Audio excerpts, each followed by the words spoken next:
The unseen visitors. In the cold, silent void of space, the Imperial scout ship Celestial Whisper emerged from hyperspace at the far edge of an unremarkable solar system. Its arrival was unceremonious, a faint shimmer of light as its sleek, silver hull phased into reality. The ship's captain, Darvik Rail, surveyed the system with practiced detachment. It was his 12th reconnaissance mission for the Galactic Empire, a routine task, usually involving cataloging resources and evaluating new worlds for integration into the Empire's sprawling dominion. This time, however, something was different. 9 planets circled a vibrant yellow star, but it was the third that captivated the crew's attention. From the observation deck, Darvik gazed at the blue and green orb suspended against the black backdrop of space. It glowed like a gem, its swirling white clouds hinting at an atmosphere rich in water and oxygen. Another developing world, Commander Jorlin muttered, his clawed hands typing furiously on a glowing console. The ship's scanners buzzed as they processed terabytes of data about the planet's topography, climate, and life forms. Technology level: primitive. Population density suggests advanced agricultural and industrial stages, but no signs of faster-than-light capability. Darvik nodded, his gaze fixed on the holographic representation of Earth hovering above the central console. Mark it for standard evaluation. Pre-FTL civilizations are rarely a threat. Let's begin observational protocols and confirm their integration potential. Unbeknownst to the crew of the Celestial Whisper, their presence had not gone unnoticed. Humanity had been preparing for this day for over a century. In a subterranean command center buried deep beneath the Colorado Rockies, Commander Rachel Tanis stood at the helm of Earth's most sophisticated defense system, the Interstellar Observation and Response Grid, IORG. On the wall-sized monitor in front of her, the faint outline of the cloaked alien vessel was highlighted in red. "Distance?" she asked, her voice calm but laced with urgency. 40 million kilometers, Commander, replied a young technician seated at a nearby console. They're parked just outside the asteroid belt. Scanners indicate cloaking technology, highly advanced, but not impenetrable. They've been in system for approximately 4 hours. Rachel leaned forward, her dark eyes narrowing. Have they detected us? Unlikely, said Lieutenant Morales, the chief intelligence officer. Our stealth satellites and passive sensors are designed to operate below the threshold of detection. As far as they're concerned, we're blind. Rachel allowed herself a small smile. Good. Let's keep it that way. For the next several hours, the alien vessel quietly observed Earth, unaware that it was being observed in return. Through telescopes hidden among the asteroids and monitoring systems, camouflaged as ordinary space debris, humanity scrutinized the Celestial Whisper just as intently as the aliens scrutinized Earth. Inside the ship, Captain Darvik and his crew began compiling their report. This world is teeming with life, Commander Jorlin noted, his eyes scanning a series of holographic displays. Biosphere complexity is comparable to Category 3 planets within the Empire. However, the dominant species appears unusual. How so? Darvik asked, his tone more curious than concerned. They exhibit extreme adaptability, Jorlin explained, enlarging a data feed filled with images of Earth's diverse environments. This species, humans, as they call themselves, has spread across nearly every biome.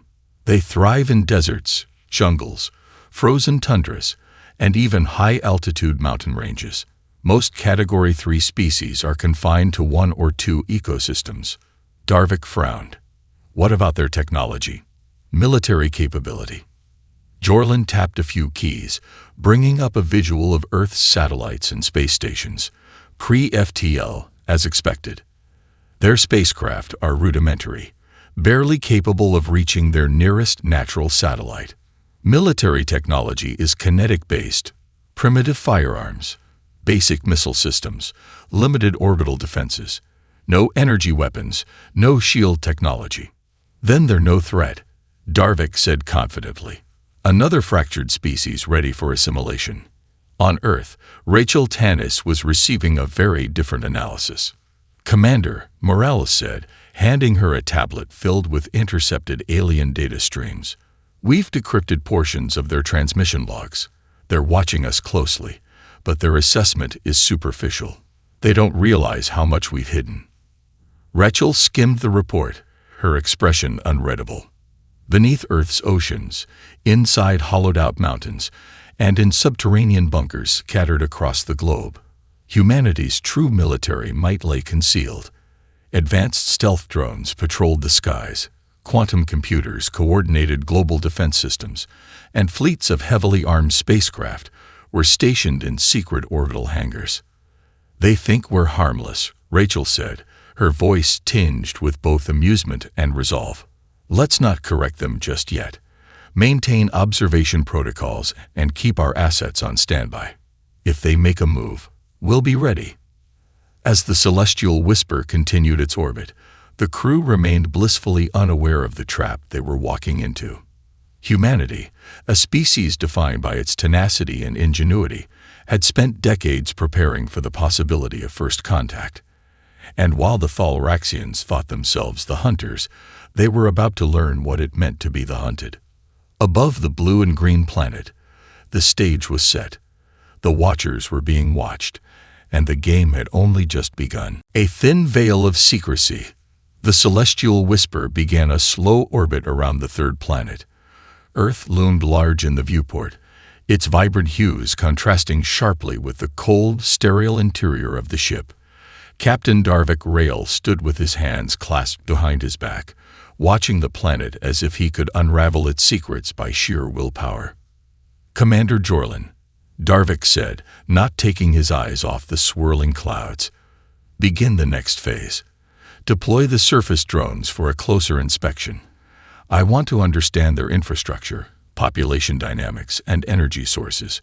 Jorlin hesitated. "Captain, the atmosphere contains high concentrations of electromagnetic interference.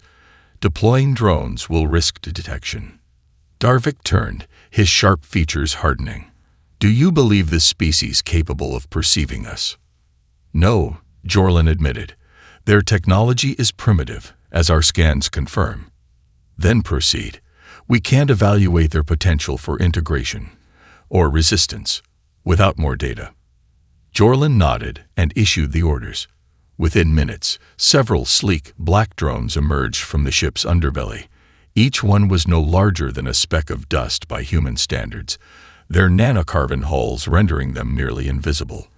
The drones zipped silently toward Earth, entering the atmosphere like whispers of wind. On Earth, deep within the Colorado Rockies, Commander Rachel Tanis was growing restless. "Ma'am, we have movement," Morales reported from his station. "Objects detected exiting the alien ship, small, fast-moving, and cloaked. They're entering the atmosphere now." Rachel frowned. "Drones?" "Most likely," Morales confirmed.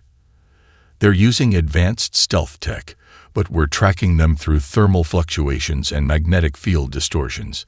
They're heading toward major population centers." Rachel's mind raced. The aliens were testing Earth's defenses, probing for weaknesses. It was exactly what humanity had prepared for, but the timing felt too soon. Most first contact protocols assumed a period of passive observation lasting weeks, even months.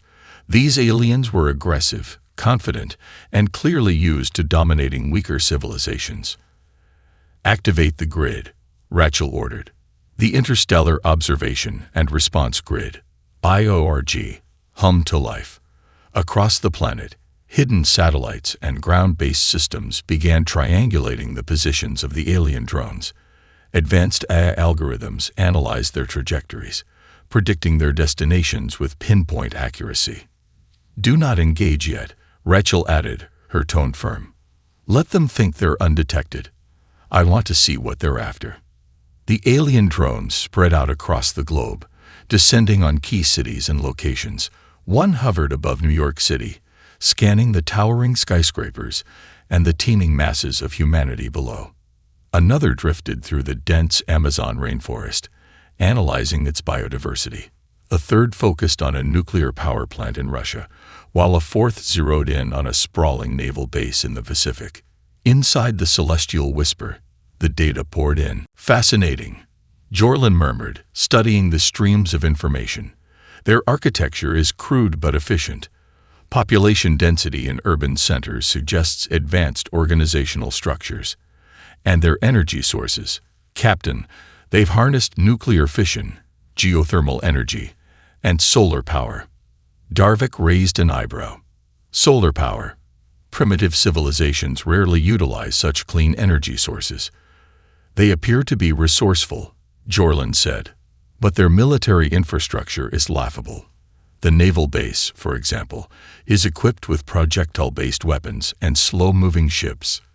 No shields, no energy cannons. They're centuries behind us.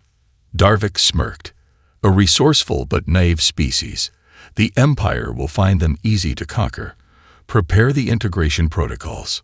Back on Earth, Rachel Tanis was piecing together the alien strategy. Commander, Morales said, pointing to a holographic map of Earth. Red dots mark the locations of the alien drones. They're targeting strategic points, major cities, energy facilities, military bases. It's a classic reconnaissance pattern. They're mapping our weaknesses, Rachel said grimly. But they don't realize we've already mapped theirs. She turned to another technician. What's the status of Project Aegis?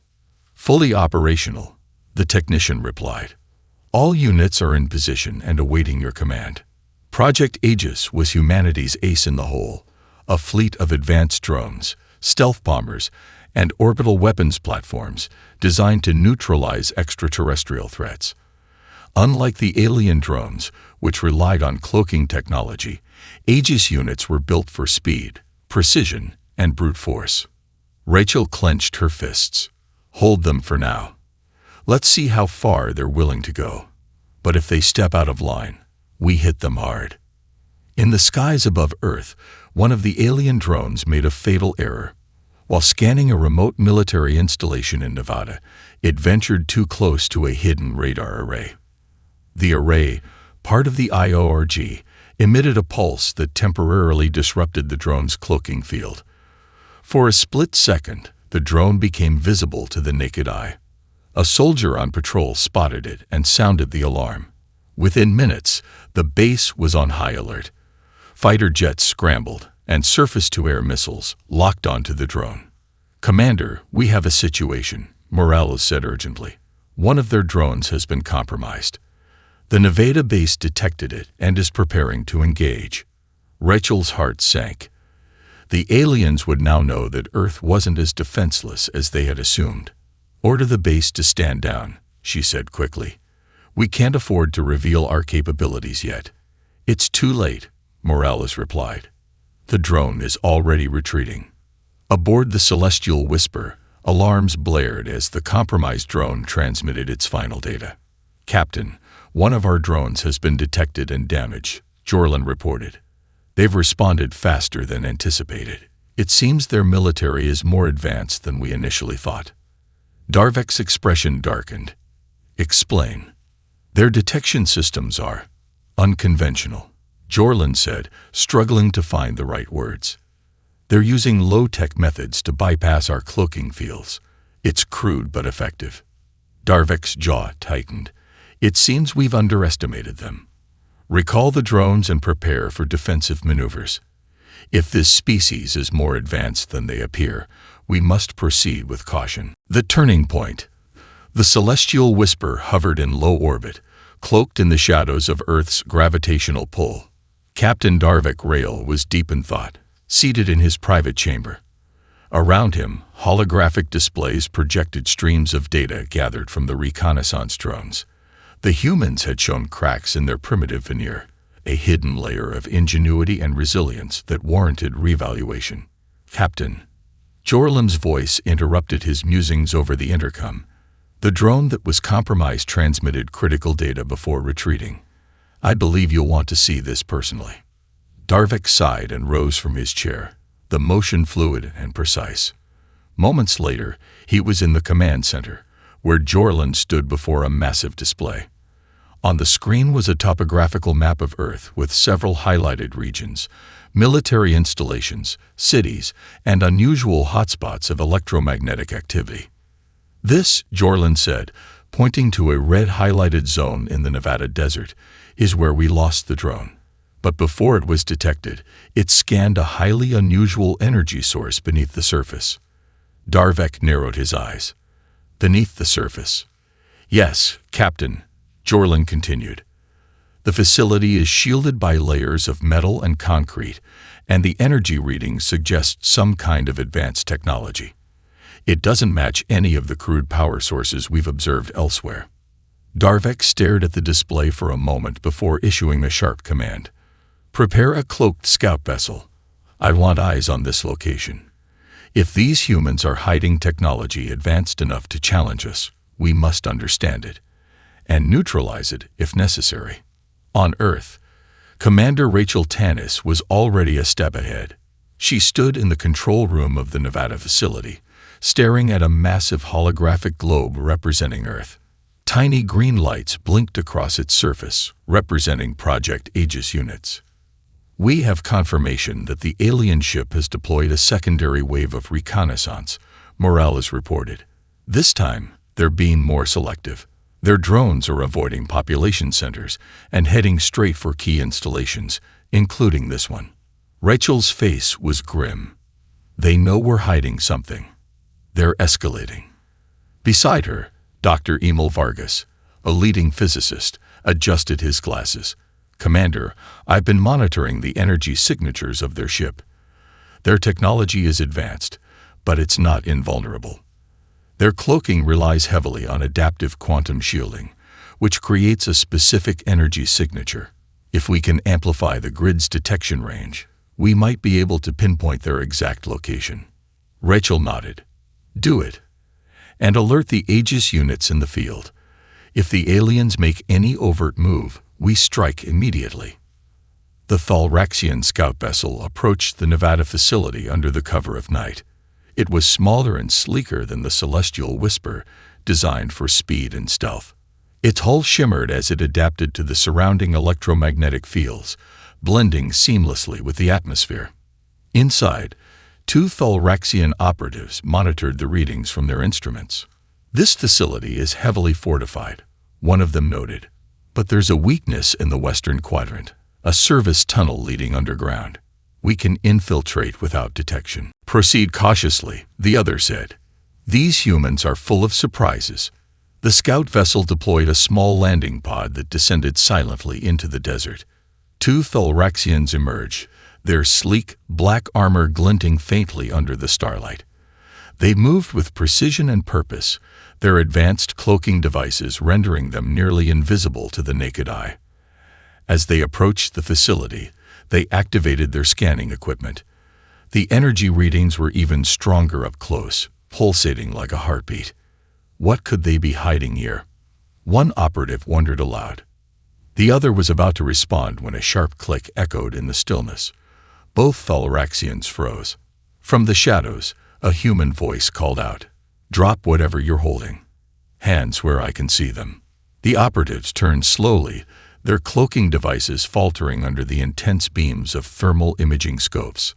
A squad of heavily armed soldiers, clad in state-of-the-art exosuits, emerged from the darkness. The Thalraxians exchanged a glance, their postures tense. "You've underestimated us." Rachel Tanis's voice cut through the night.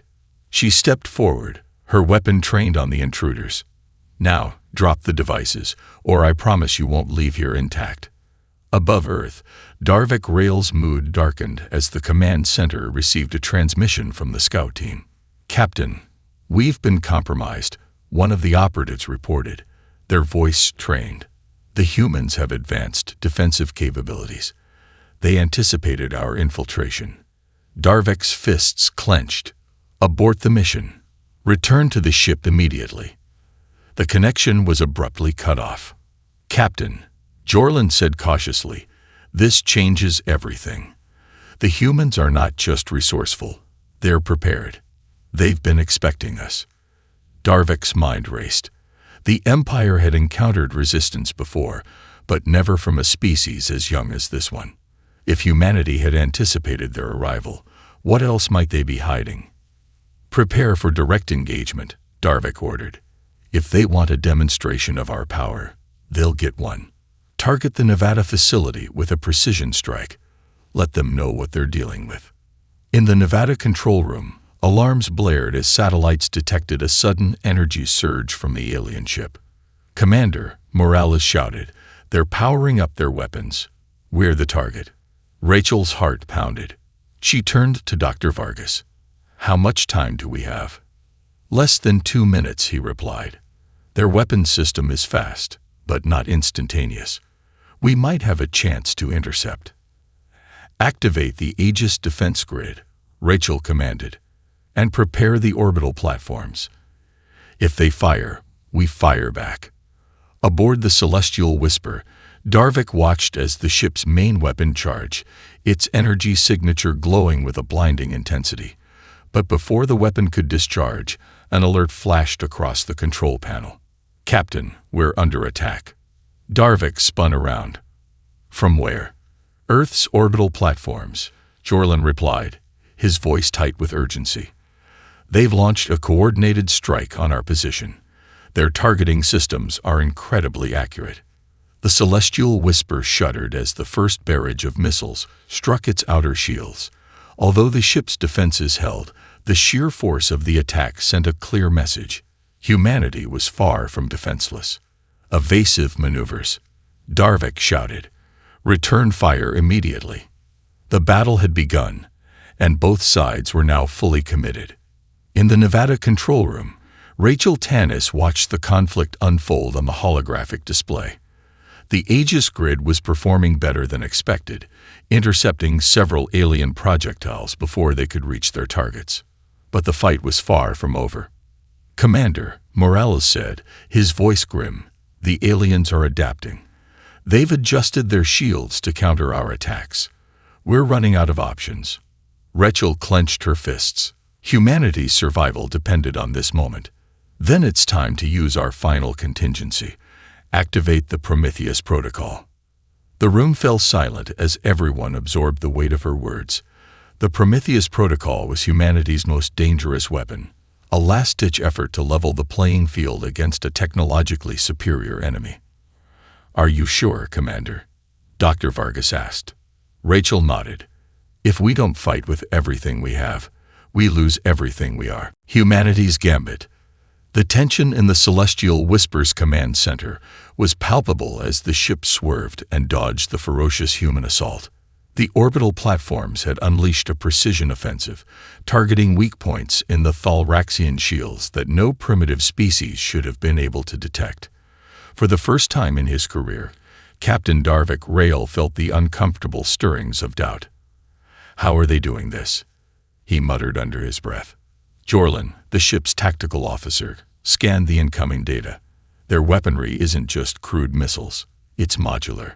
They're adapting their payloads mid-flight based on our energy configurations. Every time we adjust our shields, their weapons recalibrate." Darvik frowned deeply. "Impossible. That kind of adaptability requires advanced AI systems. No species at their stage of evolution." "Captain," a communications officer interrupted, her voice tinged with alarm. "Incoming transmission from the humans." The room fell silent as the words sunk in. No species had ever dared to initiate contact with a Thalraxian fleet during battle. Darvik raised a hand. "Patch it through." The holographic display flickered, and the image of Commander Rachel Tanis filled the screen. Her face was a mask of steely resolve, her eyes locked onto Darvik's. "This is Commander Rachel Tanis of Earth," she said, her tone firm but composed. "You've made a grave mistake underestimating us. We are not the defenseless species you assumed we'd be." Darvik stared at her, intrigued. She was calm under pressure, and there was no trace of fear in her expression. "You are addressing Captain Darvik Rail of the Thalraxian Empire," he replied, his voice cold and commanding. "Your resistance is admirable but futile. Surrender now, and I may spare your planet. Rachel's lips curled into a faint smile. Spare us? You misunderstand. This is not a negotiation, Captain. It's a warning. Leave Earth's orbit now, or face the consequences. Darvik's eyes narrowed. Empty threats from a primitive species. Rachel leaned forward, her voice dropping to a near whisper. Do you know what Prometheus gave humanity? Fire. And fire burns, Captain. The transmission cut abruptly, leaving the command center in stunned silence. On Earth, the Prometheus protocol was fully activated. Deep beneath the Nevada desert, a massive underground facility hummed with energy. At its core was the Prometheus Array, a superweapon born from decades of secret research and development. It was a fusion of Earth's most advanced scientific breakthroughs and the remnants of alien technology salvaged from previous encounters. Dr. Emil Vargas stood at the control panel, his hands trembling slightly as he keyed in the final activation sequence. The Prometheus Array's purpose was twofold: to serve as a planetary defense system and to send a clear message to any extraterrestrial force that Earth was no one's to conquer. The array began to rise, its massive structure breaking through the desert surface. From orbit, it looked like a blooming flower of light, its petals radiating an intense, otherworldly glow. The celestial whisper detected the energy surge immediately. Captain, Jorlin exclaimed. A massive power signature is emerging from the surface. It's unlike anything we've encountered before. Darvik stared at the holographic display, his mind racing. What is it? Our systems can't analyze it fully, Jorlin replied, his voice tinged with unease. But the energy output is off the charts. If it's a weapon, it could pose a serious threat. Darvik clenched his fists. Prepare to destroy it. Target all available firepower on that location. The ship's weapon systems locked onto the Prometheus Array, and a barrage of energy beams shot toward the desert. But as they neared their target, the array activated its defensive shields. The beams disintegrated upon impact, their energy redirected harmlessly into the atmosphere. Impossible, Darvik roared. No species this primitive should possess shielding of that magnitude. Before he could issue another command, the array retaliated. It emitted a concentrated pulse of electromagnetic energy, disrupting the celestial whisper's systems. Alarms blared as the ship's cloaking device failed, rendering it fully visible to the human orbital platforms. Commander Rachel Tanis watched the holographic display in the Nevada control room with satisfaction. The Prometheus Array had done its job. The alien ship was exposed, and Earth's forces had the advantage. Send the signal to all Aegis units, she ordered. Engage the alien vessel while it's vulnerable. This is our chance to drive them out of our orbit. Across the globe, Aegis units sprang into action. Hypersonic jets armed with advanced weaponry launched from hidden bases, converging on the celestial whisper. In space, the orbital platforms intensified their assault, targeting the ship's engines and weapon systems. The Thalraxian vessel fought back fiercely, its superior technology allowing it to hold its ground. But the humans were relentless, their coordinated attacks chipping away at the ship's defenses. Inside the celestial whisper, chaos reigned. Sparks flew from damaged consoles, and the ship's structure groaned under the strain of repeated impacts. Captain, Jorlin said urgently, we've lost control of the primary weapon systems. The humans are overwhelming us. Darvik slammed his fist against the console. How is this possible? They're nothing more than. He stopped himself. They weren't nothing.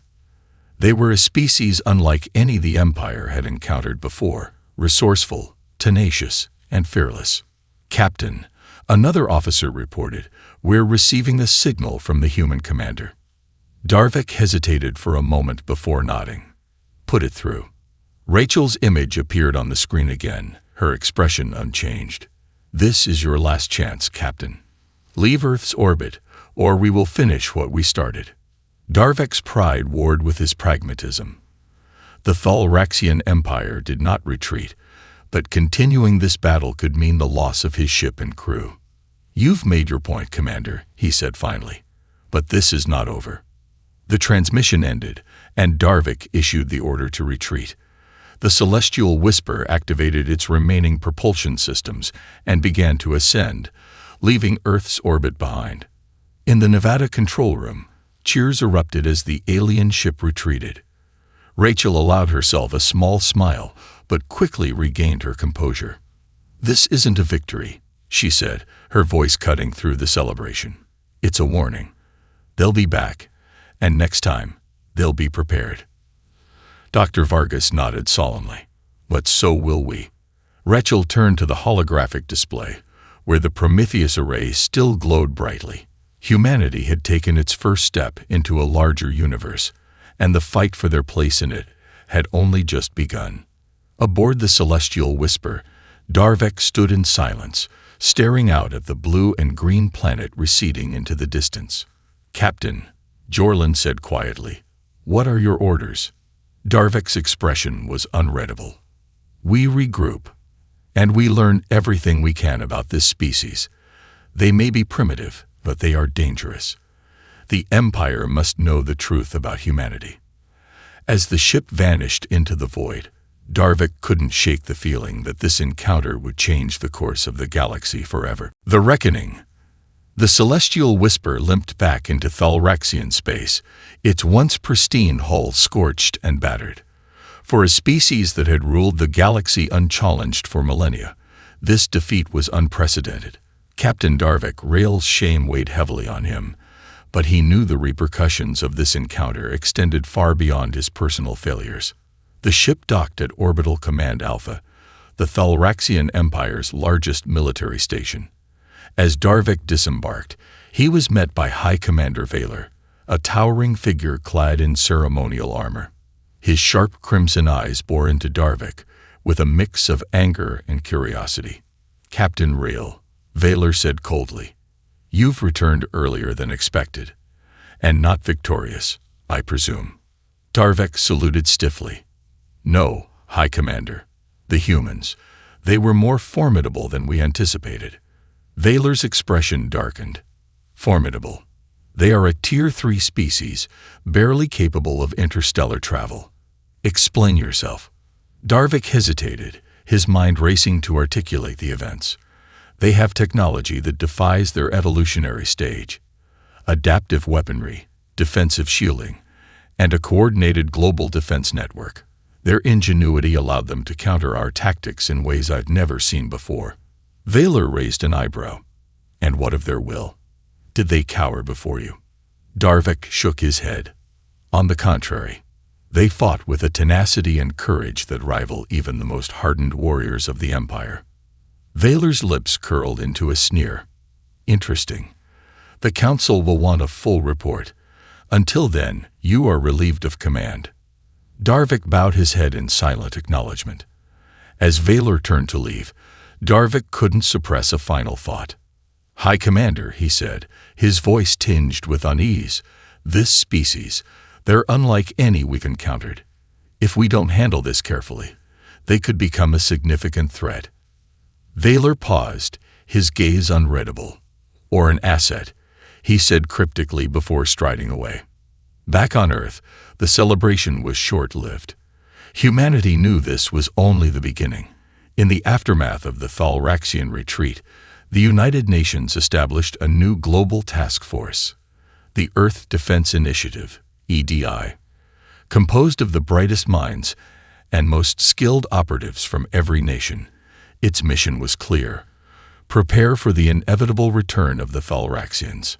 Commander Rachel Tanis was appointed head of the EDI, a role that came with immense responsibility. She spent her days coordinating efforts to fortify Earth's defenses and her nights poring over intelligence gathered during the battle. One discovery haunted her the most. The Thalraxians had been monitoring Earth for decades. Satellite data recovered from the alien wreckage revealed detailed scans of Earth's surface, population centers, and resources. The invasion wasn't a spontaneous decision. It was meticulously planned.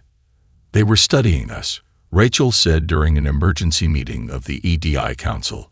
"They knew our strengths and weaknesses before they even arrived. If they return, they'll be even more prepared. Dr. Emil Vargas, now the EDI's chief scientist, nodded grimly. And they'll adapt to counter the Prometheus array.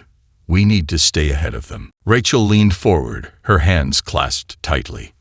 Then we don't just prepare for defense. We prepare to take the fight to them. Deep in the Nevada desert, the Prometheus array underwent upgrades.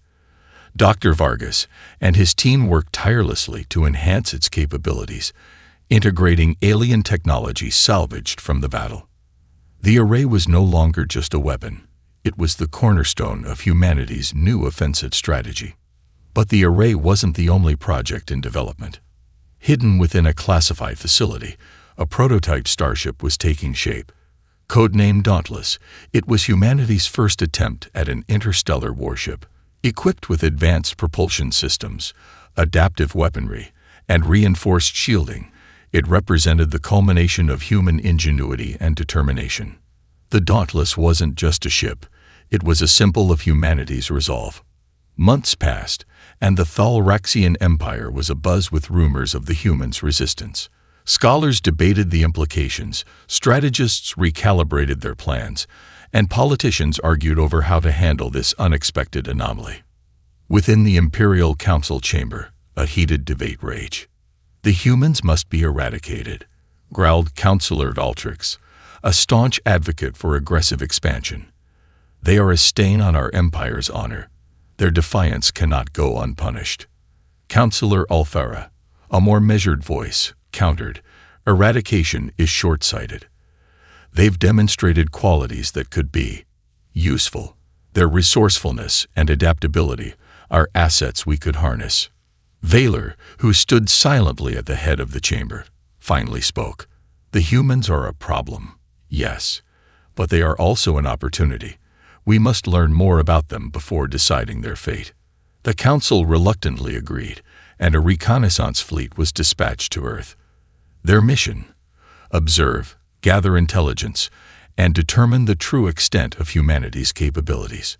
On Earth, the EDI intercepted the Thalraxian fleet's arrival. Unlike the initial invasion, this was a smaller, more covered operation, but humanity was ready. The Dauntless launched from its hidden base, its sleek form cutting through Earth's atmosphere like a blade. Commander Rachel Tanis stood on the bridge, her heart pounding with anticipation. "Status report," she ordered. "All systems are green," replied Lieutenant Marcus Hayes, the ship's tactical officer. "Enemy fleet detected. 5 ships, smaller than the original vessel but still formidable." Rachel nodded. "Set course to intercept. Let's show them what humanity can do." The Dauntless engaged the Thalraxian fleet in the asteroid belt beyond Mars. It was humanity's first offensive maneuver in space, and the stakes couldn't have been higher. The battle was fierce. The Thalraxians, though surprised by the Dauntless's advanced technology, fought with their usual precision and ruthlessness. But humanity's adaptability proved to be the deciding factor. The Dauntless utilized guerrilla tactics, using the asteroid belt to its advantage. Its weaponry, designed to exploit the weaknesses in Thalraxian shields, struck with devastating accuracy. One by one, the Thalraxian ships were disabled. The final ship attempted to retreat, but the Dauntless intercepted its escape route. Rachel stood on the bridge, watching the enemy vessel on the main screen. "Open a channel," she commanded.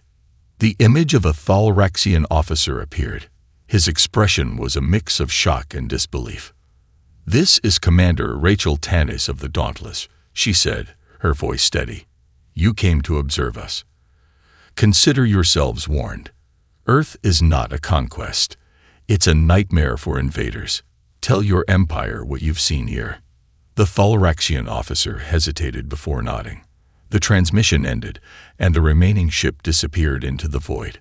The victory in the asteroid belt marked a turning point. Humanity had proven that it wasn't just capable of defending itself. It could take the fight to its enemies. But Rachel knew this was only the beginning. Back on Earth, she addressed the EDI Council. "We've sent a message to the Thalraxian Empire," she said, "but they'll return, stronger and more determined. We need to be ready for anything. Dr. Vargas stepped forward. And we will be. The Prometheus array is just the beginning. Humanity is on the brink of a new era, one where we won't just survive. We'll thrive. Rachel looked out the window at the stars beyond. Humanity's place in the galaxy was uncertain, but one thing was clear: they would face whatever came next with courage, ingenuity, and unyielding resolve.